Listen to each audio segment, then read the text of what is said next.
How will you treat a patient coming in the hospital with complaints of high grade fever, cough, respiratory distress from last 3-4 days? So, ma'am, first of all, we will evaluate the patient and we will take thorough history of the patient because it is very important that whether there is a cluster cases are there, like there is a seasonal infections like during the influenza season.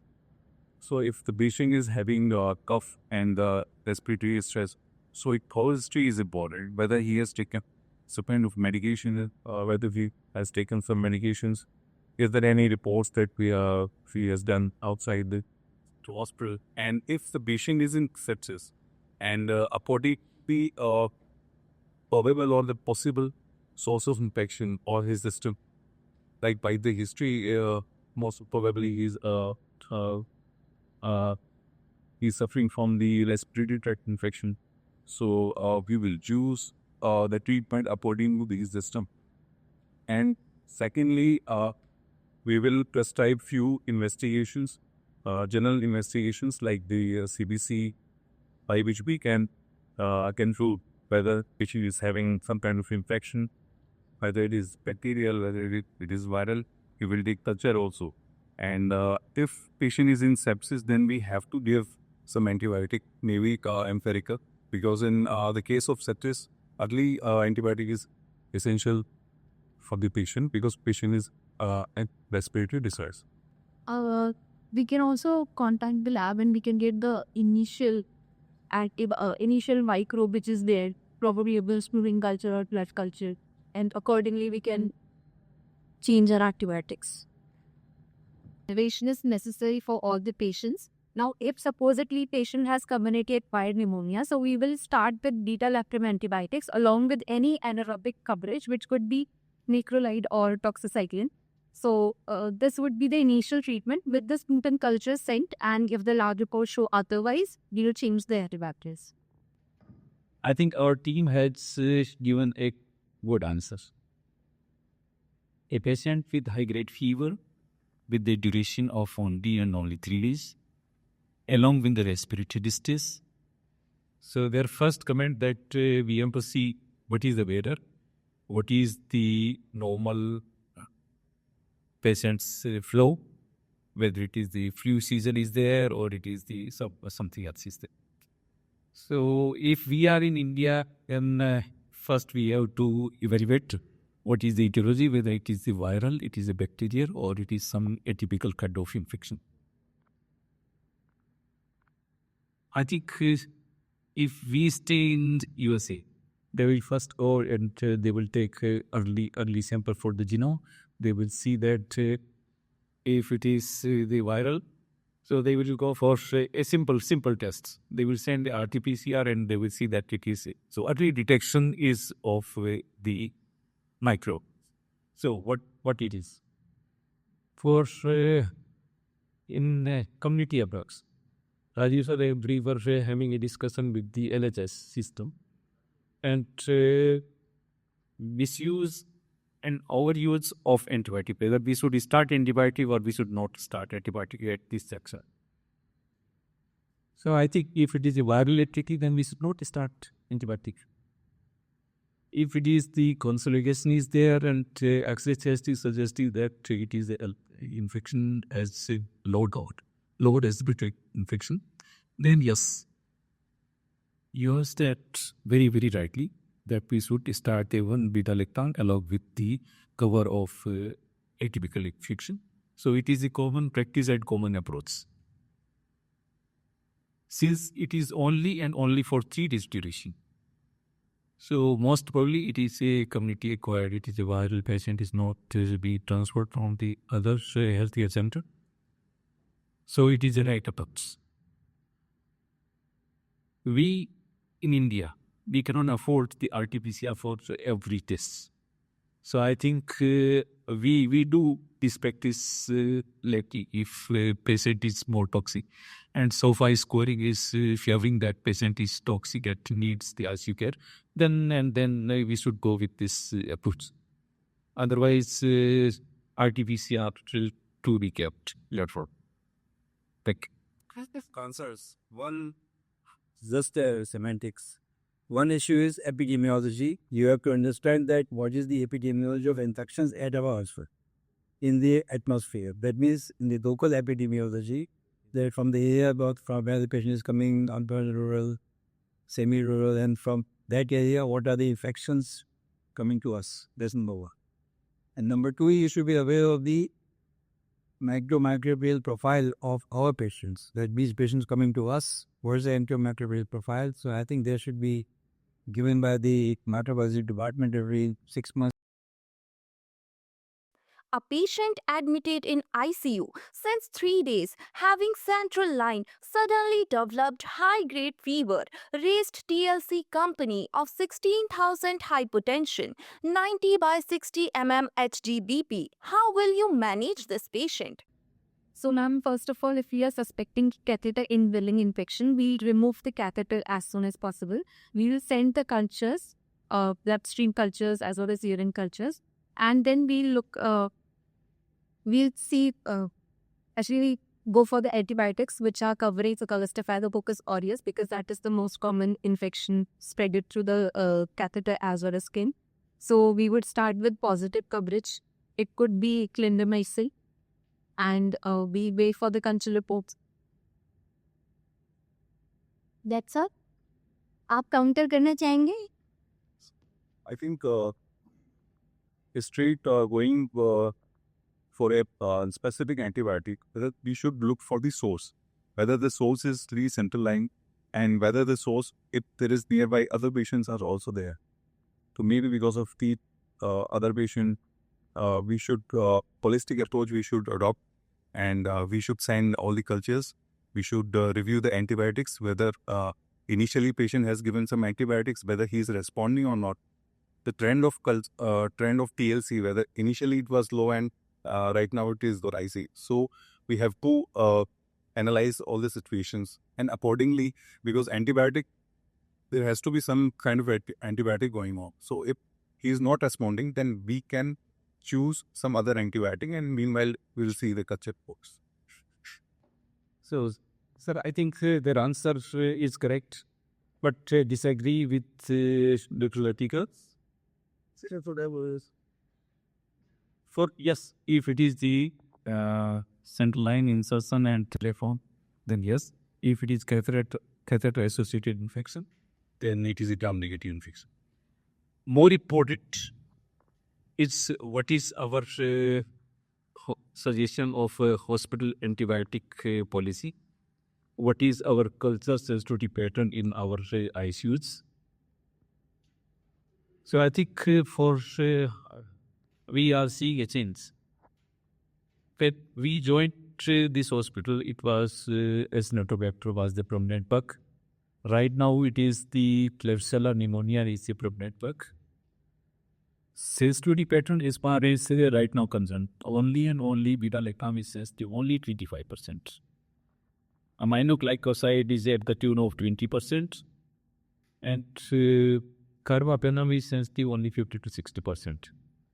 As far as colistin and polyb is concerned, yes, it is right now it is 100%. There is no TDR bug right now we have detected yet with this organization. So I think she is having a right approach. We should set the cultures, blood culture, urine culture, and if it is the patient is having some chest infection simultaneously, then we have to send the sputum cultures. And if it is the patient is having a bit on ventilator, then we have to send the ET or cultures. So right approach is yes. Our sensitivity pattern for the stay 4 years here, I think Linda is not a good drug. It is relatively for staph infections.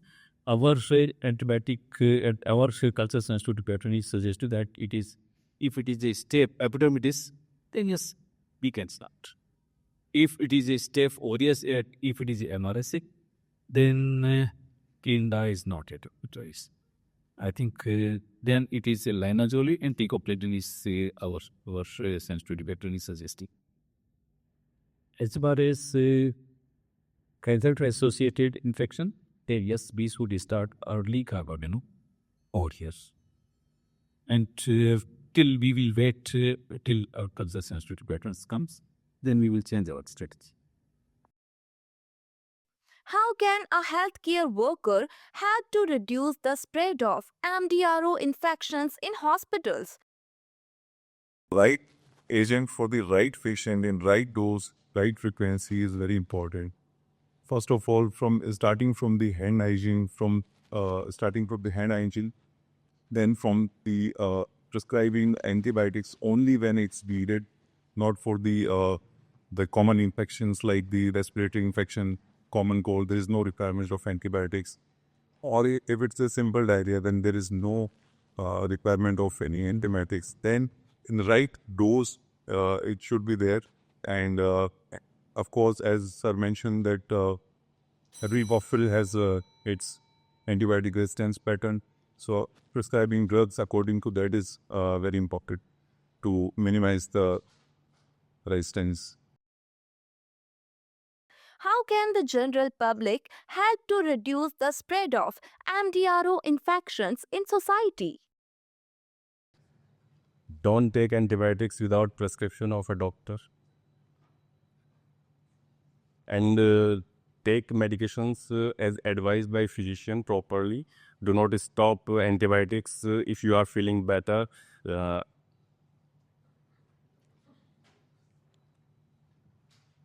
And avoid misuse of antibiotic, which is on daily regular basis. The public are taking the antibiotic without prescription of the doctors, and they are taking antibiotic for 7 days after they consult the doctor. So there is maybe more chances of resistance of the antibiotic in these people also.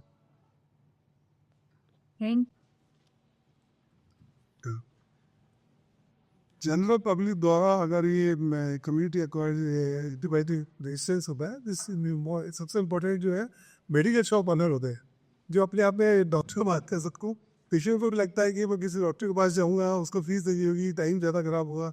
वो सीधे अपने पास वाले medical shop पे जाता है, इसके घर के पास में. वो कहता है अच्छा खांसी जुकाम पर आप एंटीबायोटिक आना.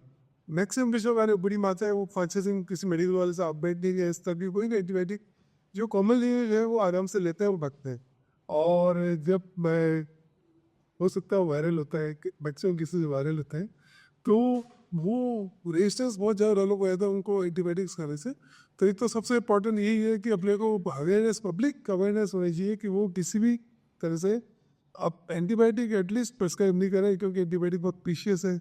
अगर रेजिस्टेंस डेवलप हो जाता है तो अपने पास ऑप्शंस नहीं है, और वो डॉक्टर्स के पास ही जाए, right dose, right treatment, right medicine and properly. ऐसा नहीं है कि 2 दिन दवा ली और बंद कर दी तो उससे भी रेजिस्टेंस हो जाए. तो आपने बिल्कुल सही बोला है कि ओटीसी जो काउंटर्स है वो बहुत बड़ा रूप करते हैं जनरल पब्लिक में. Thank you sir.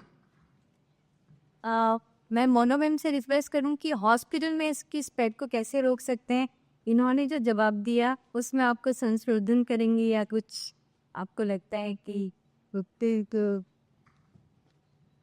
best way is wash your hands before touching any patient and going to other. And in ICU, I think nursing care is very, very important. There, very sick patients should be taken care of by single dressing. And in OTs, the same protocol should be taken care of. We should wash our hands before touching the patient, and when we finish the patient shifting to the beds, to their sinkos or the post-op areas, we should always wash our hands.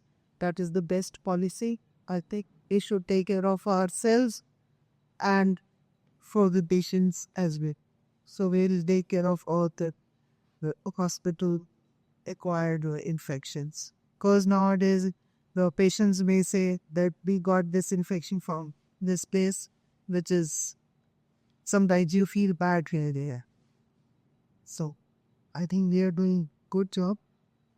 Vanshu ma'am की season of the recall timers भी लगे हुए हैं. Motions. Actually, that is my next question. You have taken care of your workers, you have taken care of the family. what the organization should do it and how we should implement it, because we won't be able to implement any protocol without you and public involved definitely. So how can we promote this, and I will say all the things, to the public so that they are safe, and by the end, because we are the one who can guide them how to do it.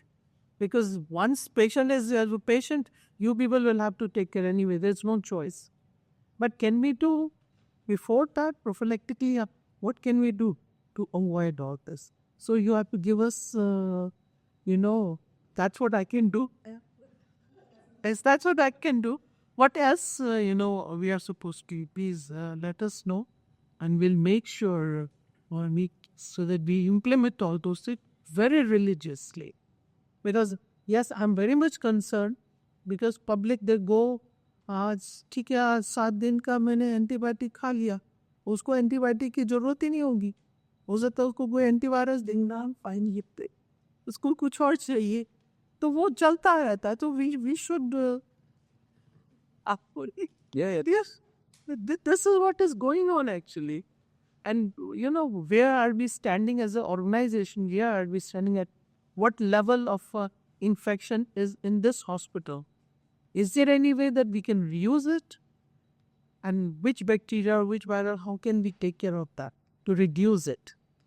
That also you have to give us the suggestions. Basically, दो ही method है, stringent cleaning and disinfection and hand hygiene. Cleaning and disinfection जितना अच्छा होगा उतना ही cross transmission नहीं होगा, cross contamination नहीं होगा. और हैंड हाइजीन जितना मन से करेंगे तो ये क्रॉस ट्रांसमिशन नहीं होगा. तो मेरी तो ये रिक्वेस्ट है सबसे कि हैंड हाइजीन बहुत अच्छे से करें, क्लीनिंग और डिसइंफेक्शन बहुत ईमानदारी से. Yeah, the thing which I'm never able to implement is steam cleaning. I'm trying my best to see all the equipments available in the market. Steam cleaning, especially in ICUs and everywhere actually. वो चीज़ यहाँ पे मुझे नहीं मिल रही, which is available in US. Somehow it's not available. That steam cleaning is like a pressure steam cleaning. It's not steam cleaning. It's 100 power pay, and then you just steam it and then you wipe it. That's like zero bacterial or viral infection, which is not available here. But you must be having some other idea. I would like to do it too. Because that hand rub is very, very... It's not easy to push. And I'm happy surely you picked up this as a way of discussing issues. Very good. I like it. मैं request करूँगी मनीक ma'am से कि वो इस point पर अपने विचार दें, विचार प्रकट करें. आंतरिक सॉरी सर, इसमें ना कोई हारा ना कोई जीता. ये बताइए कि Rajveer sir, who is the winner?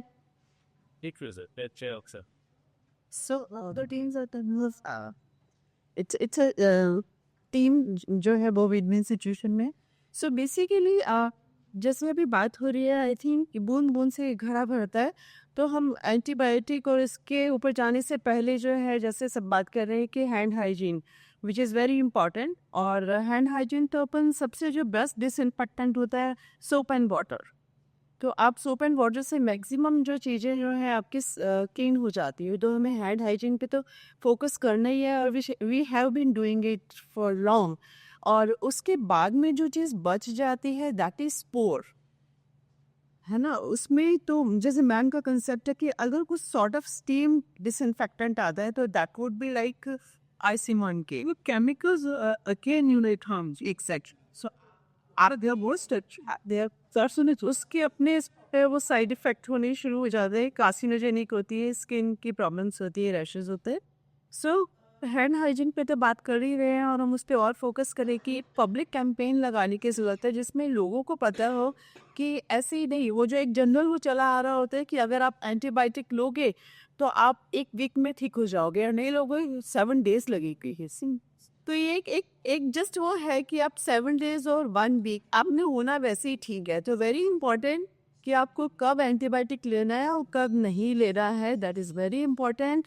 Over the counter जो एंटीबायोटिक चलती हैं मिलती हैं उनको नहीं लेना चाहिए। उसके लिए आई थिंक हम अलग से बैठेंगे डॉक्टर स्वाति के साथ और मार्केटिंग टीम से डिस्कस करके डॉक्टर प्रचीश के साथ बैठ के कि हम मार्केट में उसको किस तरीके से पब्लिक में, जैसे अभी हम रोड ट्रैफिक के लिए जाते हैं और जगह जगह हम लोगों का कैंपेन चलता है, उसी तरीके से एंटीबायोटिक की अवेयरनेस के लिए कि ना ली जाए कुछ कैंपेन बनाते हैं so that public we can contribute as a organisation to improve this program and very well organized program by Swati and very well participation by all the candidates.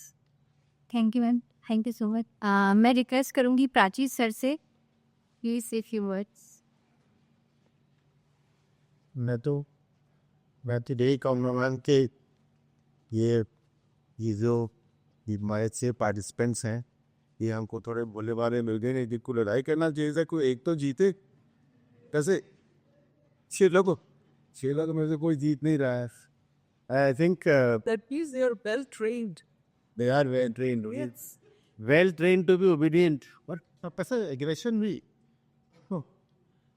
So I would only say that all that you do is at that level. It is superlative always, and therefore we are always full of praise for all the initiatives that you take. So thank you for that. Thanks. I